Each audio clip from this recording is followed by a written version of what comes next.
One of those is Congressman Brandon Gill. He joins us now. Congressman, you were Charlie Kirk's age. He was 31, as are you. And I will not put words in your mouth, just your reaction at what you've witnessed today. It's absolutely horrific and infuriating at the same time. Charlie and I are the same age. We both have children who are roughly the same age. I can't imagine what his wife and children are going through right now. These are two young children who are going to grow up without a father now because some left-wing lunatic decided to attack and assassinate a conservative at a college campus, of all places, who was just trying to bring forward an argument to debate people on the merits. And yet this is what they did to him. It is infuriating here, and we need justice. Congressman, he obviously was so courageous in the work that he did. He was outspoken. He was never afraid. That, I think, will be part of his legacy, aside from what the president said in calling him a patriot. What the assassin did was cowardly, to silence him. It was cowardly, it was weak.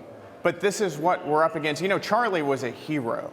He was an American patriot. He knew what he was getting into. He knew that by going into the Lion's Den on left-wing college campuses, out in the open air, with thousands of people in many cases watching him debate people who were going nuts over every word he was saying, he knew he was putting himself in a dangerous situation, but he did it anyways because he wanted to promote the movement, to get the message out, and to win the debate. You know, Charlie did so many things right.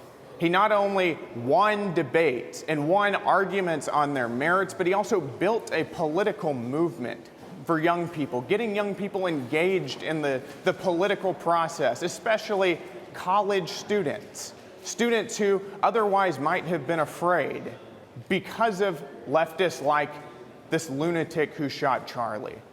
So he's a hero. He's somebody we will never forget. And we're going to continue to carry on the movement that he started for young people.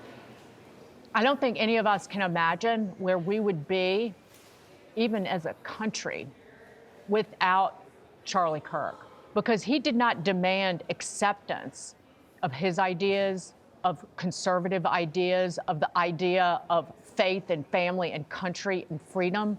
He merely empowered a generation or even generations of young people to challenge the left-wing orthodoxy and the cultism and the indoctrination that was shoved down their throats on college campuses. An idea of college that he rejected at the age of 18 to start Turning Point USA. And it changed the course of this country.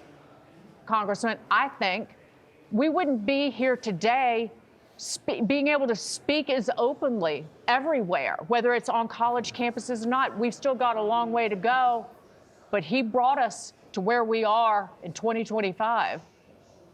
He did. He recognized that free speech is at the center of having a functioning democratic republic in the United States. That's why he went to those college campuses, because that is where free speech was being stifled the most. That is where the hostility against Republicans and conservatives and Christians and Jews was the most egregious. That's why he went there. You know, he built this movement. I'm not sure I would be elected to Congress if it weren't for the movement that Charlie started and that we owe so much to. But that's why he went there, because he recognized that you can't have a country.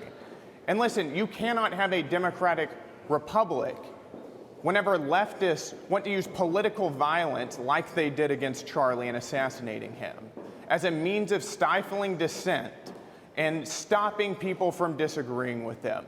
It is wrong, it's evil when it happens on either side, but listen, this is a problem that is coming the most from the political left. They tried to assassinate President Trump. They assassinated, or a left-wing lunatic assassinated a healthcare CEO. Recently, two workers at the Israeli embassy in Washington, D.C. were assassinated, and they just killed Charlie Kirk. This is a problem, and it needs to end. We need to see swift justice for the person who murdered Charlie Kirk, a swift death penalty? These shots we're looking, we were just looking at video of Charlie sitting on the one of the sets here at Fox News, and it's just, it is heartbreaking.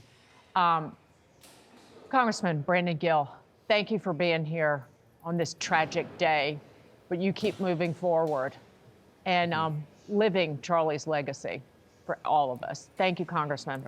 Thanks for having me.